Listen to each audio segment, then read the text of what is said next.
신약 성경 가운데 우리 믿음을 바르게 가르쳐준 교리서가 로마서입니다. 로마서에 보면 오직 우리가 구원받는 것은 믿음으로서만 가능하다. 믿음으로 말미암아 구원받는다. 믿음으로 말미암아 의롭게 된다라는 것을 강조한 것이 로마서입니다. 분명히 우리의 구원은 믿음에서 비롯된 것입니다. 믿음 없이 구원받을 수 있는 사람은 아무도 없습니다. 그래서 믿음으로 구원받았다라는 것이 로마서의 강조라면 야고보서는 믿음의 행위를 강조합니다. 그래서 행함을 강조하는 성경이 바로 야고보서입니다.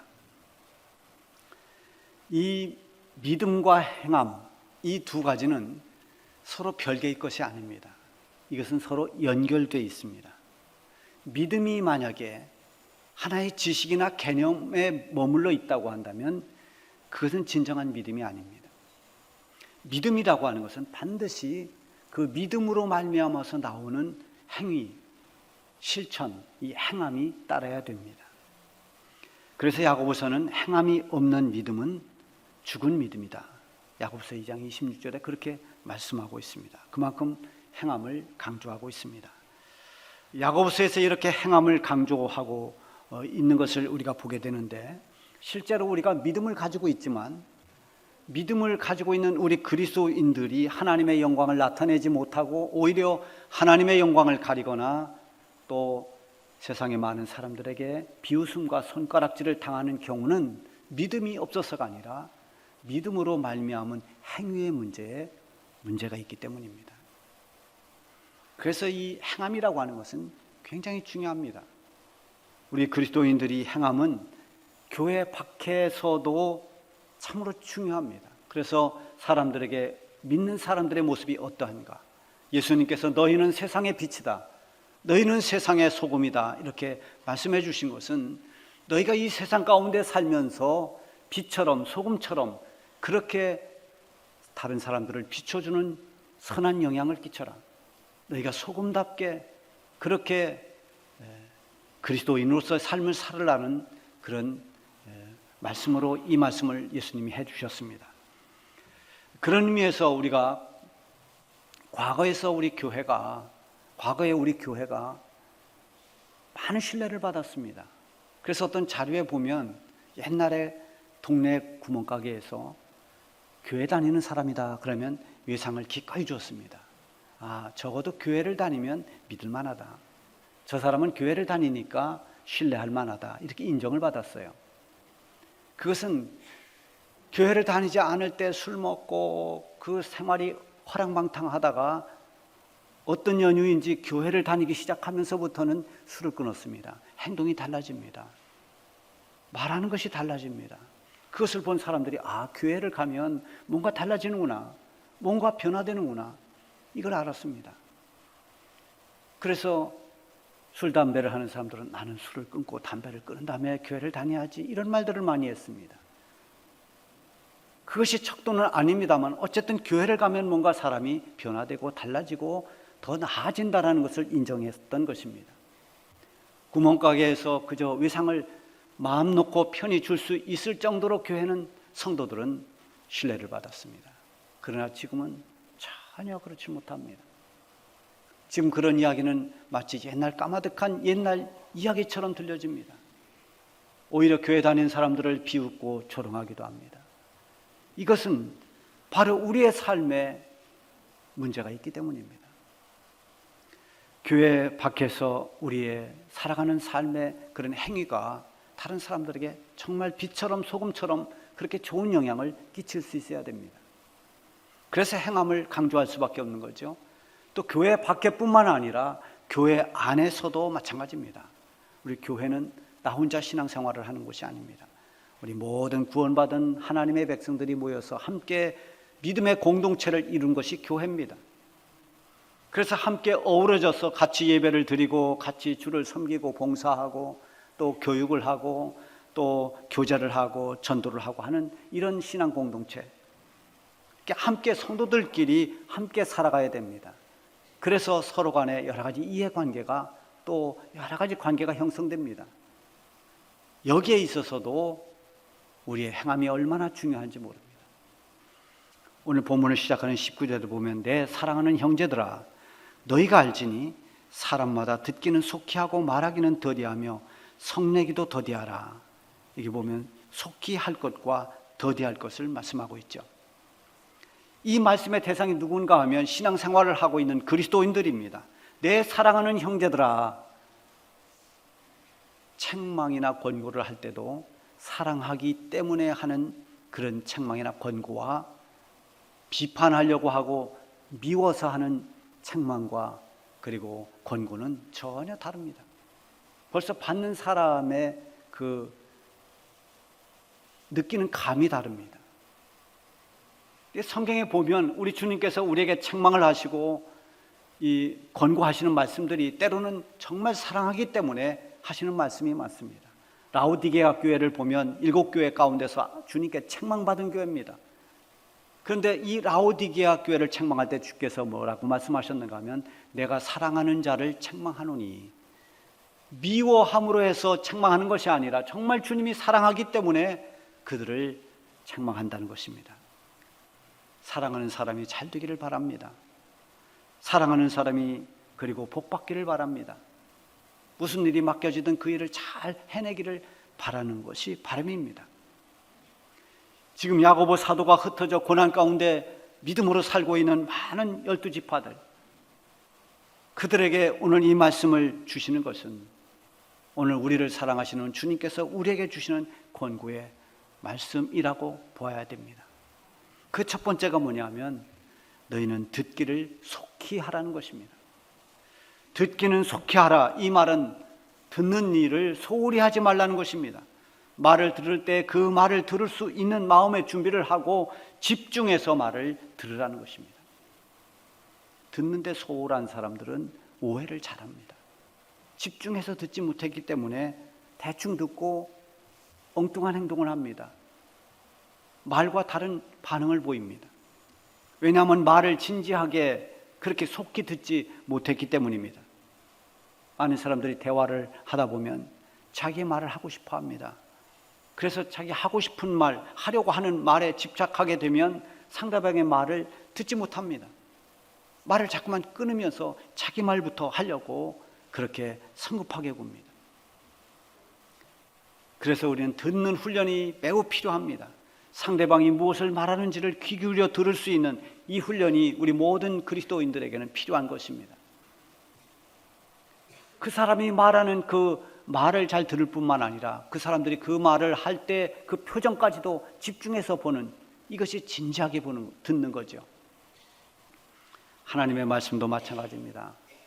과거에 이스라엘 백성들이 하나님의 말씀을 들을 때 그 말씀을 귀담아 듣지 않고 그냥 그것을 지나가는 말처럼 그렇게 들었을 때는 그들이 하나님 말씀을 지키지 못했습니다. 현실에서 고난이 닥쳐올 때 그 말씀을 기억하지 못합니다. 그래서 고난 앞에 불평합니다. 하나님을 멀리하고 우상숭배에 빠지기도 합니다. 이게 다 하나님 말씀을 진지하게 제대로 받지 못했을 때입니다. 그러나 그들이 정말 마음의 문을 활짝 열고 주님의 말씀에 아멘하며 진지하게 그 말씀을 받았을 때는 그들이 어떤 역경도 다 이겨내고 그 말씀으로 인해서 힘을 얻고 영적인 승리를 냈습니다.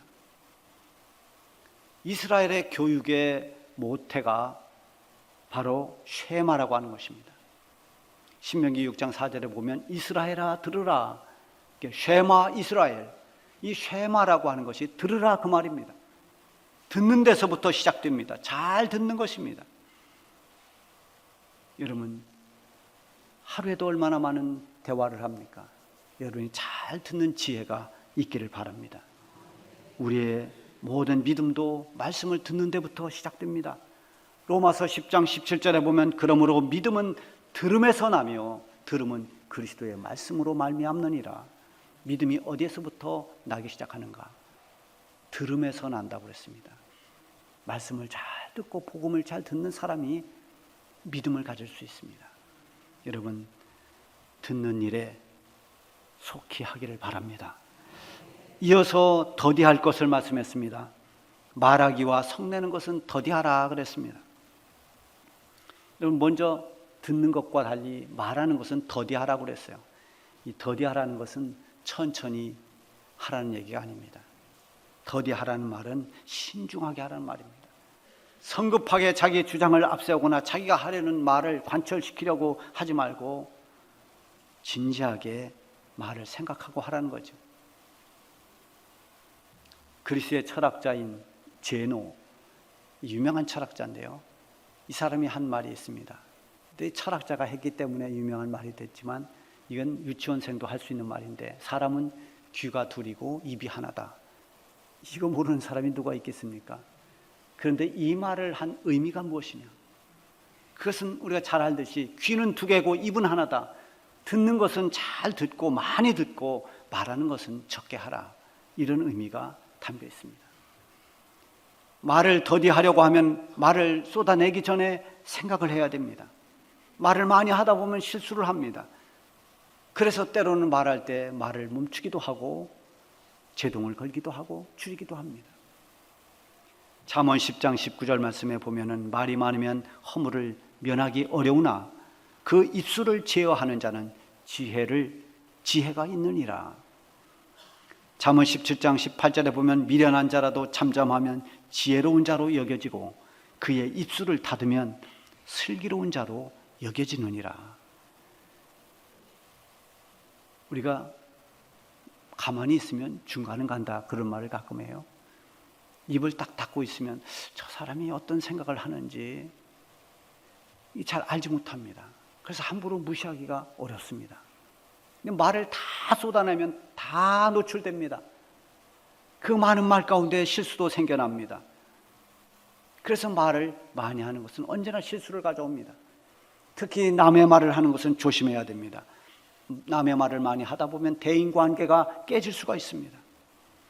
말을 더디하라는 것은 말로 실수하는 것을 막으려고 하는 이 소극적인 면도 있지만, 그러나 이것을 조금 더 적극적으로 본다면 말을 신중하게 해서 다른 사람에게 유익을 주고 하나님께는 영광을 돌리도록 하라, 이런 의미가 있죠.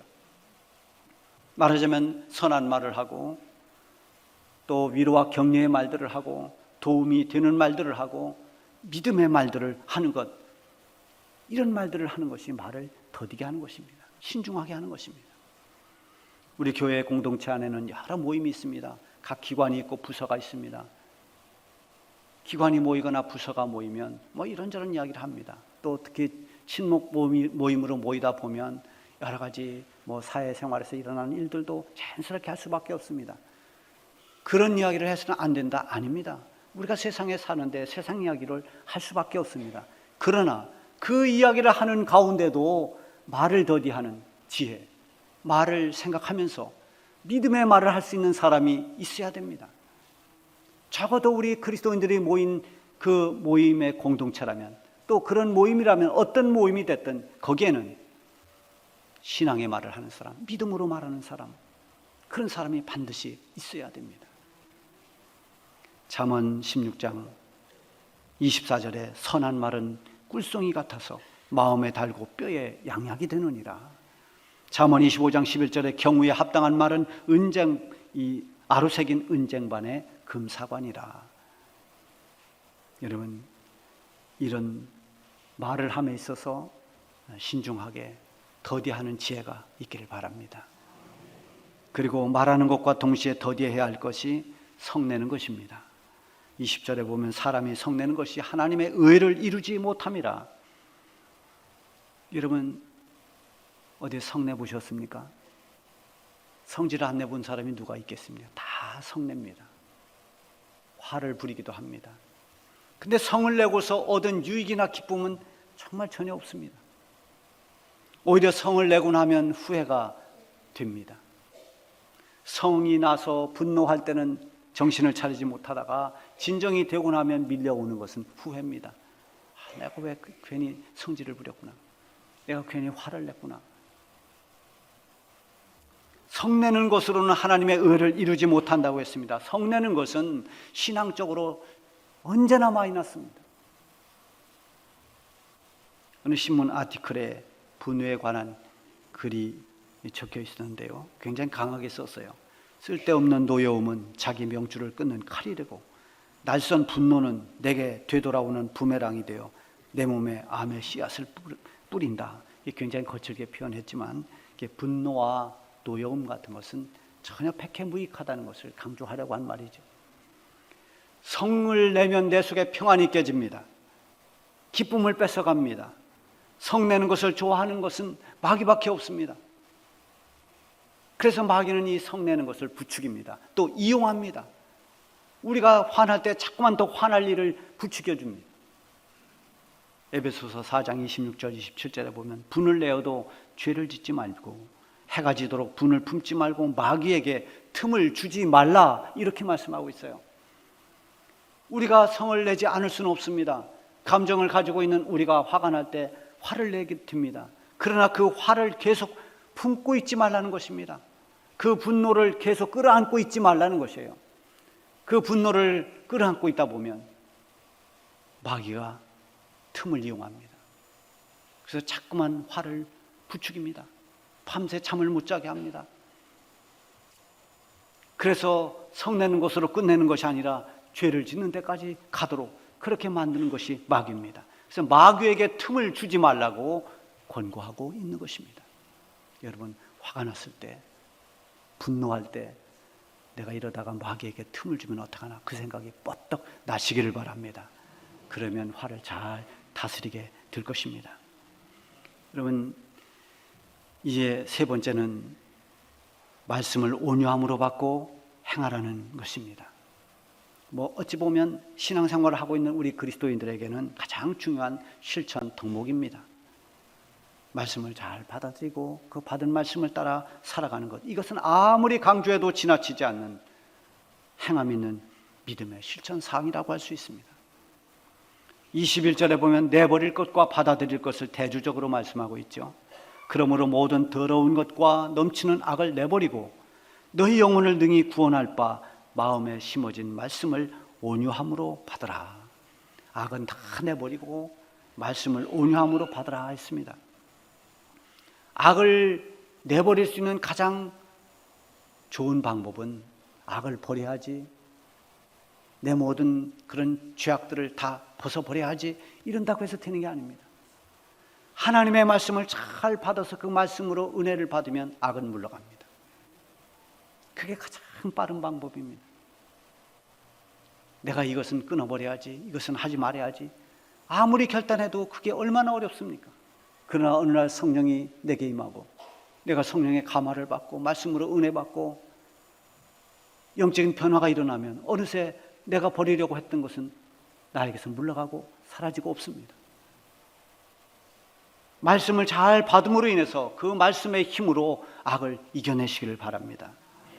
디모데후서 3장에 보면 이 말씀은 구원에 이르게 하는 지혜가 있을 뿐만 아니라 교훈과 책망과 바르게 함과 의로 교육하기에 유익할 뿐만 아니라 하나님의 사람으로 해서 온전케 하고 또 선을 행할 능력을 갖추도록 한다고 그렇게 말씀하고 있습니다.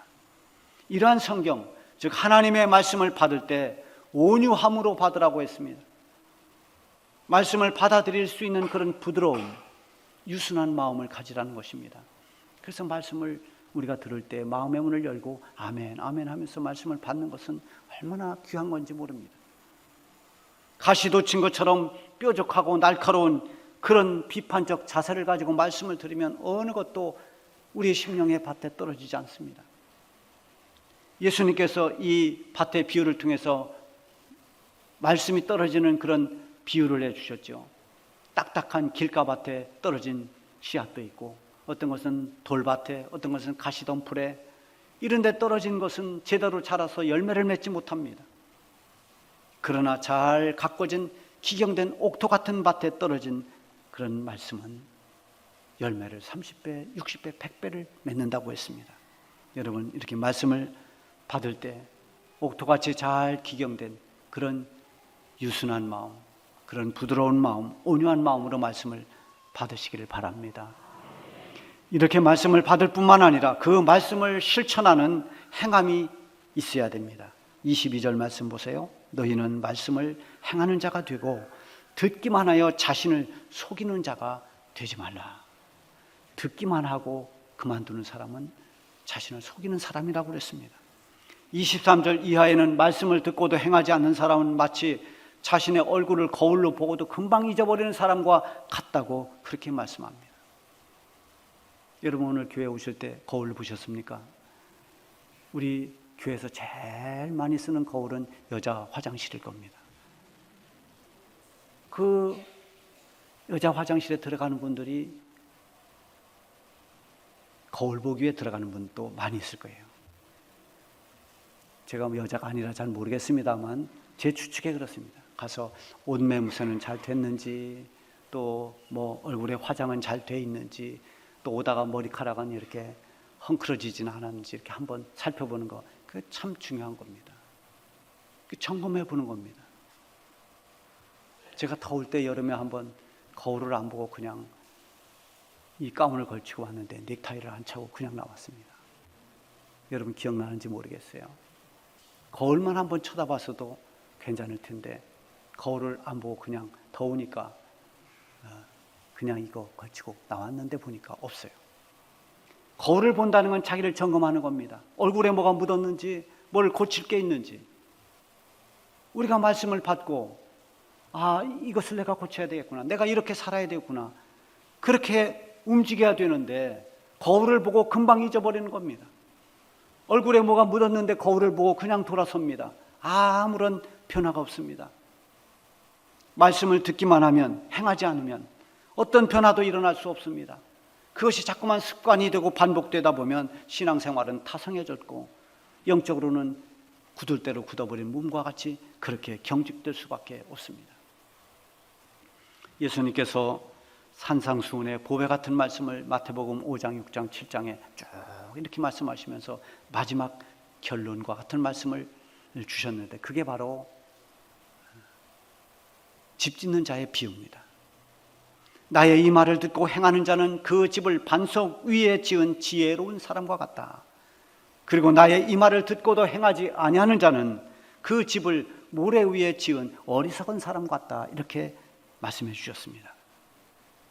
말씀을 듣고도 행하지 않는 사람은 금방 무너져 버립니다. 시련이 오거나 어떤 시험이 오면 견디지 못합니다. 그러나 말씀을 듣고 잘 행하는 사람들은 마치 반석 위에 세운 집과 같아서 아무리 물난리가 나고 바람이 거세게 불어도 흔들리지 않습니다. 잘 견뎌냅니다. 이겨냅니다. 그런가 하면 오늘 본문 25절에 보면 말씀을 실천하는 자는 그 행하는 일로 인해서 복을 받을 것이다. 이렇게 말씀하고 있어요. 성경에 보면 얼마나 많은 복의 말씀이 있습니까?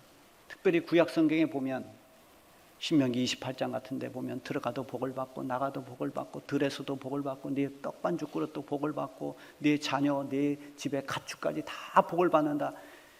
이 말씀 읽기만 해도 신납니다. 그런데 그 앞에 꼭 읽어야 될 말씀이 있습니다. 네가 삶과 하나님의 말씀을 듣고 행하면 이걸 놓치면 안 됩니다. 말씀을 듣고 행할 때 하나님의 은혜와 복이 임하는 것입니다. 사랑하는 성도 여러분, 오늘 말씀은 다 실천에 관한 것입니다. 우리가 듣는 것은 진지하게 잘 들읍시다. 그러나 말하는 것과 성내는 것은 더디하십시다. 그리고 하나님 말씀을 온유하게 잘 받아서 그 말씀을 따라 살아가는, 행하는 그런 지혜로운 성도들이 다 되시기를 바랍니다.